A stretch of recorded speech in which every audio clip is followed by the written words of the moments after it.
চুপ করে থাকার অনেক গুণ, চুপ করে থাকার অনেক গুণ। এই যে চুপ করে রয়েছেন, কম কথা বলছেন, মেনে নিয়েছেন বাস্তবটাকে, যে আমি মেনে নিয়েছি বাস্তবটাকে, যেটা ঠিক হওয়ার সেটা হবে, আমি ভাববো না, করব না, নিজের মতনভাবে চালাচ্ছেন। এখন নিজেকে কষ্ট আসছেন, বাট চালাচ্ছেন তখন নিজেকে নিজের মতনভাবে। এই পরিস্থিতিতে কিন্তু আপনার পার্টনারও রোম্যান্টিক যে একটা ফিলিং তার আপনার প্রতি কিন্তু চরম অনুভব করছে সে।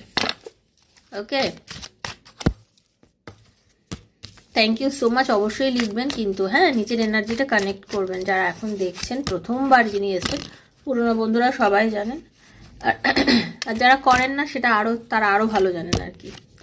আপনাদের মধ্যে কোনো তৃতীয় ব্যক্তি, কোনো তৃতীয় কারণ, কোনো ঘটনা এমন ঘটেছে, এমনভাবে এসেছে যে সেটার জন্য অ্যাকচুয়ালি আপনাদের যে এত সুন্দর একটা সম্পর্ক ছিল তার মধ্যে না, মানে হঠাৎ করে কোনো গ্রহণ লেগে গেল, হঠাৎ করে মনে হচ্ছে যে